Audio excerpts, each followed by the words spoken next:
But as here we are discussing about uh, Doppler effect.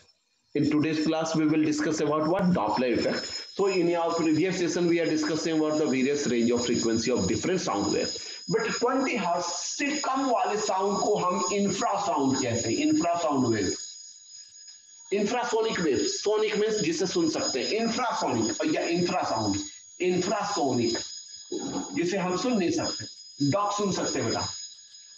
20 hertz से ऊपर और 20,000 से कम, 20,000 से ज्यादा वाले को क्या बोलते हैं बेटा? अल्ट्रासोनिक वेव, अल्ट्रा साउंड या सोनिक वेव्स. और इनके बीच को बोलते हैं Audible range of frequency of sound. Audible range 20 to 20,000 hertz, that frequency of sound which is lies between 20 hertz to 20,000 hertz, we can hear only this range. What is the range of frequency we can hear? 20 hertz to 20,000 hertz को ही सुन सकते हैं. ना तो human being इससे ज्यादा सुन सकते हैं, but 20 hertz से ज्यादा वाले साउंड वेव की फ्रीक्वेंसी को क्या बोलते हैं? Ultrasonic, ultrasonic sound, ultrasonic waves कहते हैं. और जो 20 से कम, infrasonic waves. But we human beings can hear only this 20 to 20,000 wave. अब बेटा हमने वेव फ्रीक्वेंसी के बारे में पढ़ा, तो अब डॉपलर इफेक्ट को हम डिटेल में स्टडी कर लेंगे कि what is Doppler effect. When source of sound and observer are in relative motion, तो हमें उसकी फ्रीक्वेंसी बढ़ती हुई सुनाई देगी. इसके लिए क्या करते हैं बेटा? ये मानिए कि कोई सोर्स ऑफ साउंड है,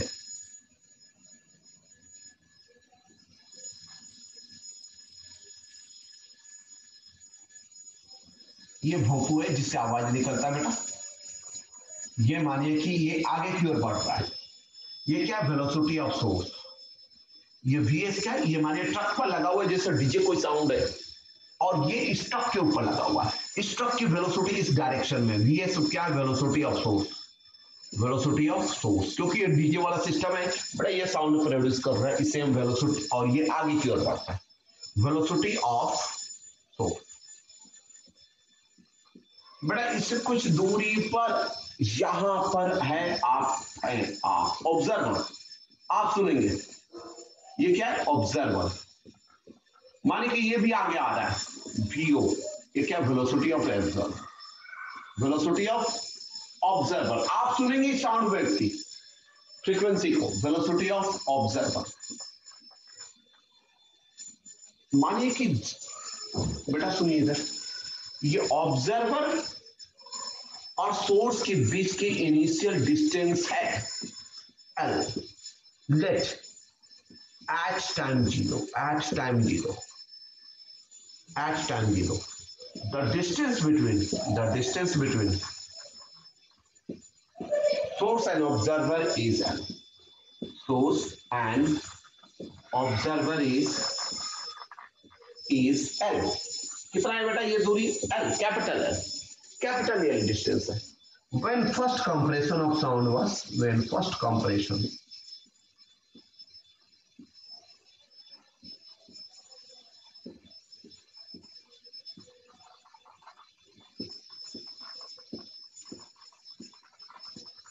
बेटा आप देखिए, जब ये साउंड वेव मूव करेंगे ना, तो पार्टिकल्स लॉन्जिट्यूडनल वेव है, आगे पीछे ऐसे ऐसे मूव करेंगे, आगे पीछे ऐसे मूव करते हैं साउंड वेव, आगे पीछे आगे पीछे आगे पीछे ऐसे करके मूव करते हैं.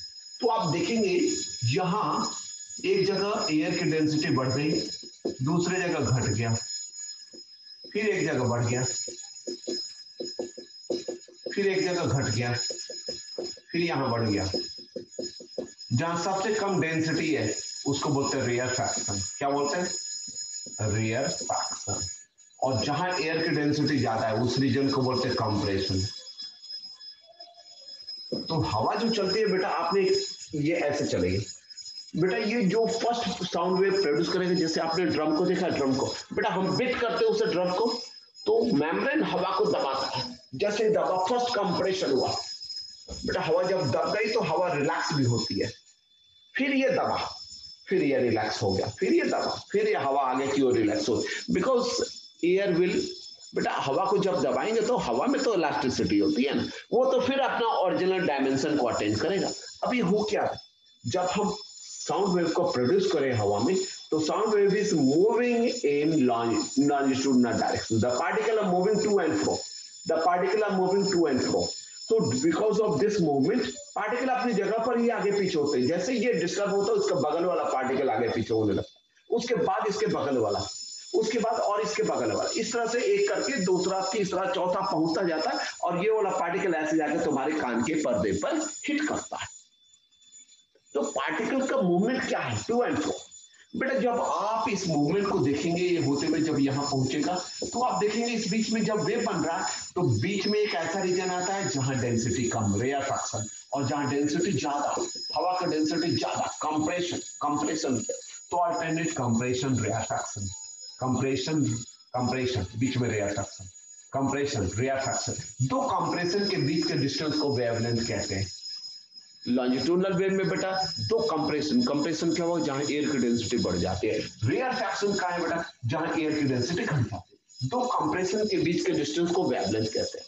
तो बेटा मैंने क्या बोला, जो फर्स्ट साउंड वेव, जैसे आप में ड्रम को बीट करते हैं तो उसके अंदर जो हवा रहती है, बेटा आपने ड्रम को देखा है क्या? ड्रम के ऊपर दो होल्स बने हुए रहते हैं, किस लिए?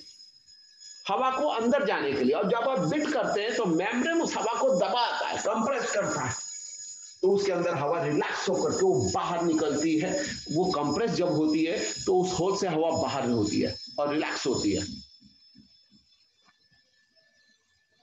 और हवा में ही कंप्रेशन, रेयरफैक्शन चलते हुए हमारे तक आता है. तो वो साउंड हमारे तक पहुंच जाता है.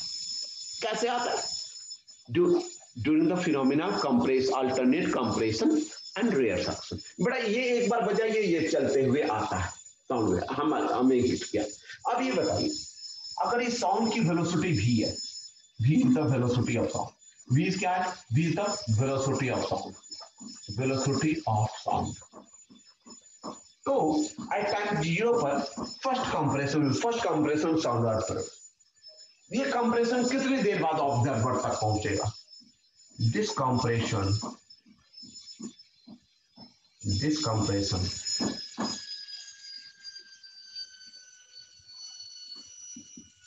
will reach to observer. Observer के पास कितनी देर के बाद पहुंचेगा? ऑब्जर्वर आफ्टर टाइम t1, कितनी देर? t1. टाइम क्या होगा बेटा? डिस्टेंस, ये डिस्टेंस है l बाय वेलोसिटी. बेटा साउंड की वेलोसिटी में ऑब्जर्वर की वेलोसिटी जोड़ देंगे. क्यों जोड़ा? Relative velocity. Sound is moving along this direction because observer यहां है बेटा, या तुम ऑब्जर्वर, तुम सुनोगे इस साउंड को जो इधर से आ रहा है, और तुम किधर मूव कर रहे हो? इधर की ओर. तो when two bodies are moving in opposite direction, who is moving? Sound. बेटा ये भी मूव कर रहा है, सोर्स भी मूव कर रहा है, बट सोर्स ने एक बार साउंड प्रोड्यूस कर दिया तो साउंड तो आगे जाएगा. हमें इससे क्या मतलब? इस डीजे वाले सिस्टम ट्रक से क्या मतलब? ये तो एक बार प्रोड्यूस कर दिया, ये आगे की ओर जा रहा है, और उधर से ऑब्जर्वर आ. तो साउंड की वेलोसिटी और ऑब्जर्वर की वेलोसिटी को हम सम अप कर देंगे because they are moving in opposite direction. तो after time t, after how much time the compression releases to the observer? But what is the formula for time? Time is equals to displacement by velocity. What is the displacement बेटा? ये. लेकिन आप बोलेंगे कि ये भी तो आ रहा है, ये भी तो आ रहा है, तो ये दूरी को l क्यों लिखा? ये तो दूरी कम हो जाएगी. बेटा जब रिलेटिव वेलोसिटी का कंसेप्ट लेते हैं ना, तो ऑब्जर्वर को रोक देते हैं, जो कि एक्चुअली ऐसा होता नहीं है. बेटा ये रुका हुआ थोड़े, ये भी तो आ रहा है. लेकिन रिलेटिव वेलोसिटी का कंसेप्ट ही ऐसा है कि हम ऑब्जर्वर को रोक दिए, मान लिया, क्योंकि इसकी वेलोसिटी को सम अप कर दिया, ऑब्जर्वर की वेलोसिटी को सम अप कर दिया इसके साथ, तो ये रुक गया. लेकिन रुकता नहीं है. हम मैथमेटिकल कैलकुलेशन को इजी बनाने के लिए ये रिलेटिव वेलोसिटी का कंसेप्ट लेते हैं. अब देखिए बेटा रुक गया. अब इसके डिस्टेंस, साउंड को कितना डिस्टेंस मूव करना? रिलेटिव डिस्टेंस मूव करना l. और रिलेटिव वेलोसिटी क्या हो गया बेटा? जब दो चीजें ऑपोजिट डायरेक्शन से आती है तो उनकी रिलेटिव वेलोसिटी ऐड हो जाती है. तो साउंड की वेलोसिटी प्लस ऑब्जर्वर की वेलोसिटी को ऐड कर देंगे. इतनी देर बाद पहला कंप्रेशन इसे सुनाई दिया. कोई भी साउंड सिस्टम होता है उसकी डेफिनेट फ्रीक्वेंसी होती है. तो फ्रीक्वेंसी का उल्टा क्या होता है बेटा? Time period. अभी हम लोगों ने पढ़ा है, या टाइम पीरियड का उल्टा फ्रीक्वेंसी. टाइम पीरियड का उल्टा क्या होता है? फ्रीक्वेंसी। तो फ्रीक्वेंसी का उल्टा क्या होगा? Time period. फ्रीक्वेंसी का उल्टा क्या होगा? Time period. अब देखिए, अब ये बेटा साउंड सिस्टम साउंड प्रोड्यूस कर रहा है। अब ये देखिए टी समय बाद सेकंड कंप्रेशन छोड़ेगा, तब तक ये टी मींस टाइम पीरियड, ये यहां पहुंच जाएगा डीजे वाला सिस्टम जो साउंड प्रोड्यूस कर, और टी समय बाद अब ऑब्जर्वर यहां आ जाएगा। कितना दूरी मूव करेगा observer? vo, velocity of observer into time distance. और इधर से ये दूरी सोर्स डीजे वाला सिस्टम ट्रक आगे चला गया, कितना? वेलोसिटी ऑफ सोर्स यानी कि ट्रक की वेलोसिटी इनटू टी। अब ये दूरी कितनी बची? एल में से घटा दीजिए बेटा, ये दूरी कितनी बचेगी जल्दी बताइए। अब सोर्स यहां जाएगा, ऑब्जर्वर यहां जाएगा, क्योंकि टी होता है टाइम पीरियड। कोई भी एक साउंड सिस्टम एक टाइम पीरियड बाद कंप्रेशन छोड़ा, दूसरा इतने ही समय बाद, टी समय बाद, capital T for time period, यानी कि टी समय बाद दूसरा कंप्रेशन छोड़ने वाला है। तो टी समय में तब तक तो ये वेलोसिटी इनटू टाइम डिस्टेंस होता है बेटा, इतना दूरी आगे चला गया, और ये भी उधर से आ गया। अब दूरी कितनी बची भाई? ये दूरी बची हुई दूरी बचेगी एल में से ये दूरी प्लस ये दूरी घटाइए, V S T plus V O T, velocity of observer, velocity of, तो ये दूरी बची। उसके बाद अब इसमें सेकंड कंप्रेशन छोड़ रहा है।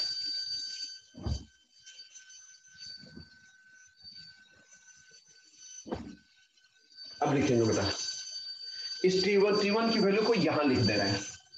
T1 की वेलोसिटी वैल्यू आ गई L by V of sound plus velocity of observer. ये फर्स्ट इक्वेशन आ गया जो यहां पर मैं लिख दे रहा हूं।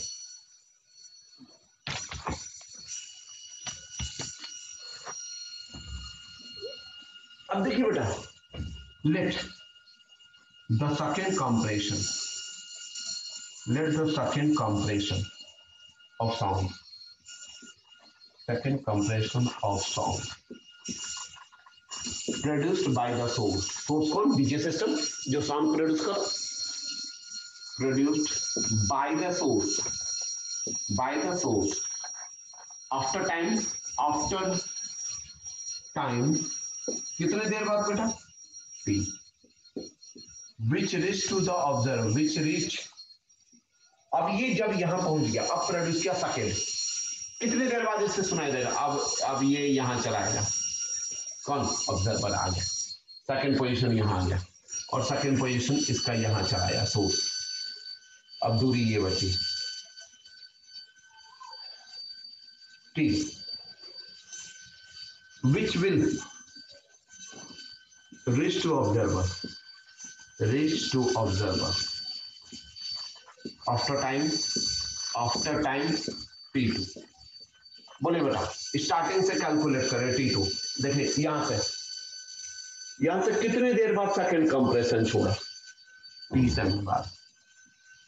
तो कितना देर t समय बाद ये आगे आ गया, और ये भी आगे आ गया। अब ये दूरी इतनी बची, t समय बाद ये यहां से स्टार्टिंग से टाइम कैलकुलेट कर रहे हैं, 0 सेकेंड में पहला छोड़ा देर जो इसके तक पहुंचा, कितनी देर में? इतनी देर बाद, और उसके जस्ट टी समय बाद इसने सेकंड कंप्रेशन छोड़ा, तब तक इसके बीच की दूरी ये बची रहती। तो टी समय बाद सेकंड कंप्रेशन जो इसके पास कितनी देर में पहुंचेगी? तो टाइम बराबर ये distance by relative velocity of sound and source observer बेटा, क्योंकि साउंड को आना है, एक बार यहां से डीजे सिस्टम यहां जाने के बाद छोड़ दिया साउंड को, कंप्रेशन इसमें प्रोपेल कर दिया, इट विल प्रोपेगेट। ट्रक से कोई मतलब नहीं, साउंड मूव कर रहा है बेटा, इस साउंड को इसे सुनना है, ट्रक से क्या मतलब है? वहां से साउंड निकल पड़े, यहां से आने के बाद कितनी देर बाद ये यहां से ट्रक यहां पहुंचा, टी समय बाद संकेत कंप्रेशन छूटता है, जो यहां कितनी देर बाद पहुंचेगा? Time is equal to distance, distance क्या बचा बेटा? ब्रैकेट हटाइए, चलिए इसको रहने दीजिए, L minus V S T, distance by velocity. Velocity कौन? अब यहां से साउंड आगे जा रहा है, और किसे सुनना है? ऑब्जर्वर आ गया, ये हो गया। इतनी देर बाद पहुंचा बेटा, इसे इधर कीजिए, सॉल्व कीजिए, TV plus TV naught minus L, एक minute, plus L, hello, minus bracket हटाइए बेटा, माइनस साइन प्लस हो जाएगा, V S T plus V O T divided by V plus V O, ये T2 हो गया।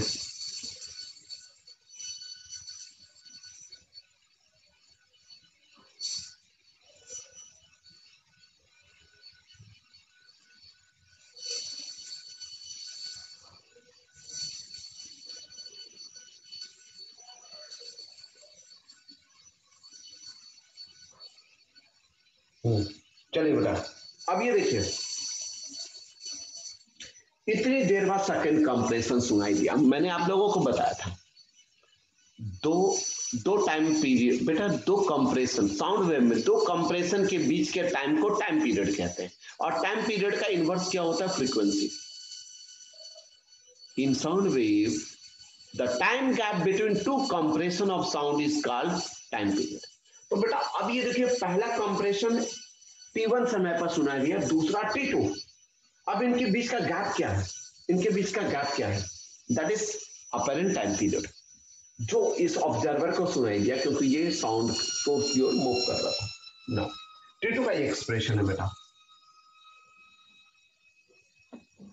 नाउ सी इसे मैं रब कर दे रहा हूं बेटा। अभी आपका कैलकुलेशन पार्ट केवल सब्सट्रैक्शन बचा हुआ। Now see now the apparent time period, now the apparent time जो उसे सुनाई देगी ऑब्जर्वर को, now the apparent time period, apparent time period जो सुनाई देगी टाइम पीरियड टी ए क्या होगा बेटा? टी ए क्या होगा?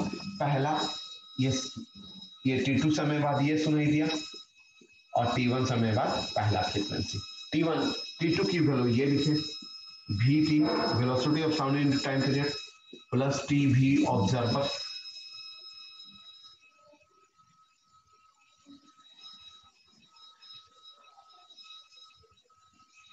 बेटा ये ना हमने ये क्या किया था, ये प्लस होगा बेटा, ये प्लस हो जाएगा, डिस्टेंस ये प्लस हो जाएगा, क्योंकि देखिए बेटा ये फिर से देख लीजिए, ये जो दूरी गया इधर से भी ऑब्जर्वर सोर्स गया, इधर से ऑब्जर्व आया VOT टी समय में, तो ये दूरी जो बचेगी, ये टोटल दूरी L में से इसका और इसके सम को घटाएंगे, ये और ये सम अप होता है ना,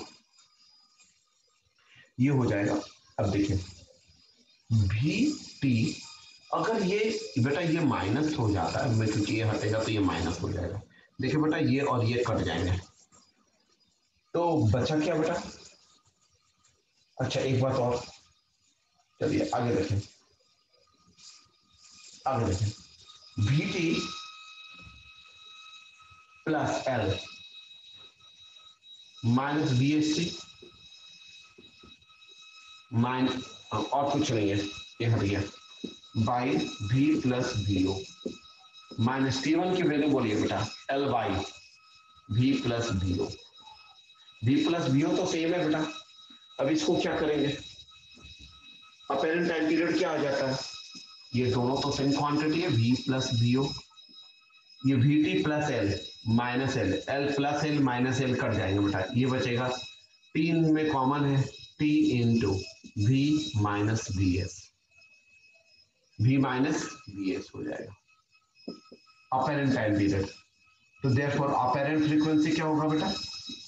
अपेरेंट फ्रीक्वेंसी क्या होगा? अपेरेंट फ्रीक्वेंसी जो आपको सुनाई देगी, अपेरेंट फ्रीक्वेंसी टाइम पीरियड का उल्टा, T apparent is equals to frequency, apparent frequency nu A, frequency का सिंबल क्या होता है? Nu A is equal to 1 by apparent time period.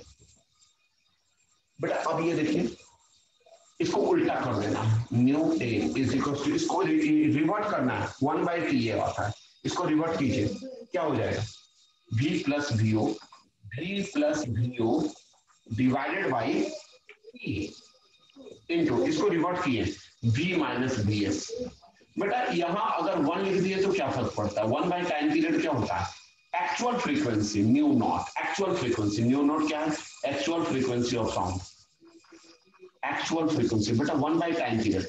बेटा ये देखिए टाइम पीरियड अपेरेंट आ गया ना, T2 माइनस T1 घटा दिए, मतलब कि पहला फ्रीक्वेंसी उससे T1 समय पर सुनाई दिया, दूसरा T2, तो फाइनल T2 माइनस T1 हो जाएगा दो कंप्रेशन के बीच के साउंड का समय।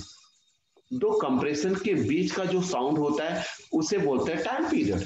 लेकिन ये चूंकि दोनों मूव कर रहे हैं एक दूसरे के पास, अपेरेंट टाइम पीरियड बोलेंगे क्योंकि जल्दी टाइम सुनाई दिया, क्योंकि इधर से भी ऑब्जर्वर जा रहा है, इधर से सोर्स जा रहा है, तो जल्दी एक दूसरे के पास पहुंच रहे हैं, इसलिए क्या हो रहा है, जो एक्चुअल टाइम पीरियड है वो क्या हो रहा है, कम आ रहा है।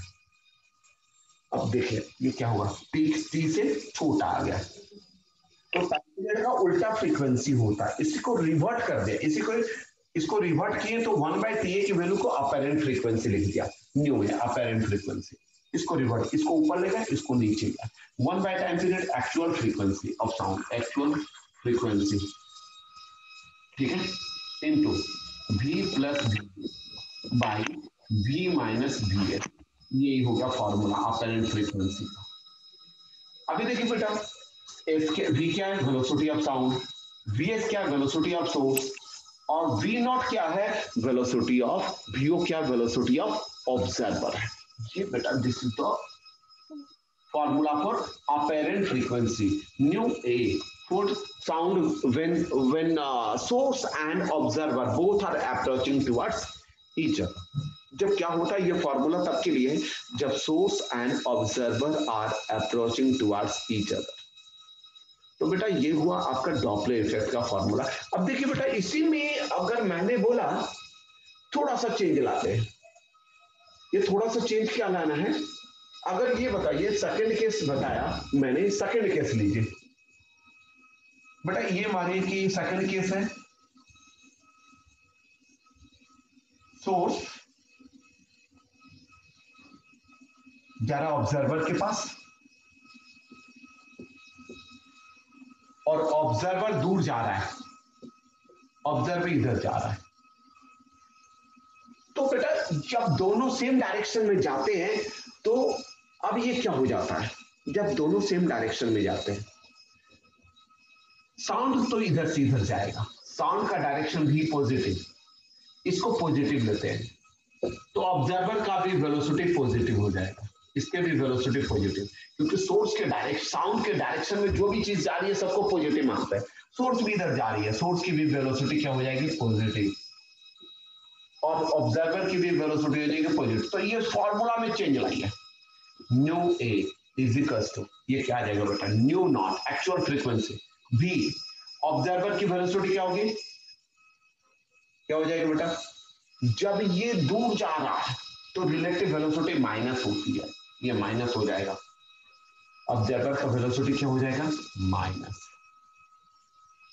क्यों माइनस होगा, क्यों माइनस होगा बेटा, अभी देखिए क्यों माइनस होगा, क्योंकि जब दो, देखिए बेटा मैं बता रहा हूं, आगे की ट्रेन जा रही है ईस्ट की ओर 80 मीटर पर सेकंड से, पीछे की ट्रेन आ रही है 60 मीटर पर सेकंड से, और ये भी ईस्ट में ही चल रही है, तो बताइए relative velocity of A with respect to B, ये क्या होगा, वी ए बी, इसे लिखते हैं ना बेटा V A minus V B,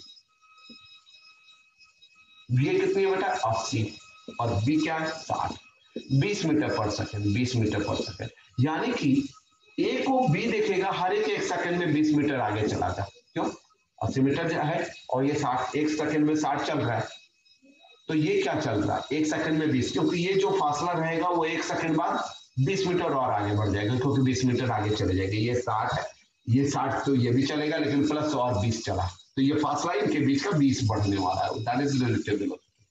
अब बेटा ये माने उल्टा चल रहा है, उल्टा वापस आ जा रहा है 80 मीटर पर सेकंड, ये इधर इसके पास जा रहा है और ये इधर जा रहा है, तब क्या लिखेंगे, हमने हमेशा ऑब्जर्वर की वेलोसिटी को पॉजिटिव मानते हैं, वी ए बी का मतलब velocity of A with respect to B, B का पॉजिटिव है तो ए का क्या हो रहा है माइनस, और माइनस माइनस क्या होता है बेटा प्लस, तो ये आ जाएगा 140, इसलिए हमने रिलेटिव वेलोसिटी को प्लस करना है जब दो बॉडी ऑपोजिट डायरेक्शन से जा रहे हैं, और सेम डायरेक्शन में क्या करते हैं बेटा माइनस, तो अब देखिए जब सेम डायरेक्शन में जा रहा है तो साउंड और ऑब्जर्वर की वेलोसिटी को क्या लेंगे, माइनस लेंगे, इसलिए ये माइनस आ गया, और ये क्या लेंगे ये तो एज इट इज आएगा, नीचे वाला एज इट इज आएगा।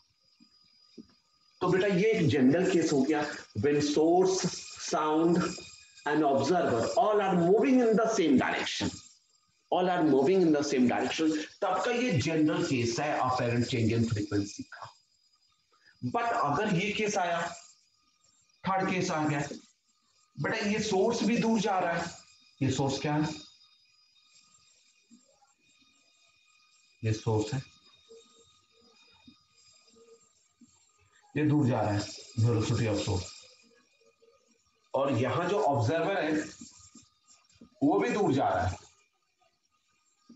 तो बेटा ये देखिए, साउंड तो ये प्रोड्यूस कर रहे हैं ना, सोर्स जाने से क्या हुआ, साउंड का डायरेक्शन तो ये हुआ, और इससे साउंड के डायरेक्शन को ही पॉजिटिव लेना है, ऑब्जर्वर का भी पॉजिटिव हो गया, सोर्स का क्या हो गया, निगेटिव हो गया, सोर्स का क्या हो गया बेटा, निगेटिव हो गया, क्योंकि सोर्स दूर जा रहा है, साउंड के डायरेक्शन से अपोजिट जा रहा है, तो ये निगेटिव हो गया। अब बेटा इसमें क्या करेंगे, सोर्स का निगेटिव यहाँ माइनस पुट करेंगे, और ऑब्जर्वर का सेम डायरेक्शन में, साउंड और ऑब्जर्वर सेम डायरेक्शन में, तो ये माइनस का माइनस ही रहेगा। मैं आपको कंफ्यूजन नहीं डालना चाहता हूँ, आप सारे फॉर्मूले में ये डालिएगा। और ये कौन सा फॉर्मूला है, when source, sound and observer moving in same direction, जब सारे सेम डायरेक्शन में जा रहे तो सब यहां ऊपर भी निगेटिव और यहां भी निगेटिव। अब बेटे इस केस में ये दूर जा रहा है, दूर जा रहा है, तो ये साउंड के डायरेक्शन का अपोजिट जा रहा है, इसका वेलोसिटी माइनस कीजिए, इसका क्या होगा, ये तो साउंड के डायरेक्शन में ही जा रहा है, तो ये तो प्लस ही रहेगा, प्लस माइनस माइनस ही रहेगा। अब ये फॉर्मूला कैसे मॉडिफाइड होगा, apparent frequency is equal to actual frequency into V minus V O, क्योंकि ऑब्जर्वर साउंड के डायरेक्शन में ही जा रहा है, और नीचे आ जाएगा v माइनस, सोर्स दूर जा रहा है, साउंड के डायरेक्शन का ऑपोजिट, यहाँ माइनस लग जाएगा, और माइनस माइनस क्या हो जाएगा बेटा, ये फॉर्मूला प्लस हो जाएगा, ये फॉर्मूला अप्लाई होगा। और अब आप सारे केसेस के बारे में पढ़ गए, डॉपलर इफेक्ट जितने भी केस है उसके फॉर्मूले को आप अप्लाई कर सकते हैं।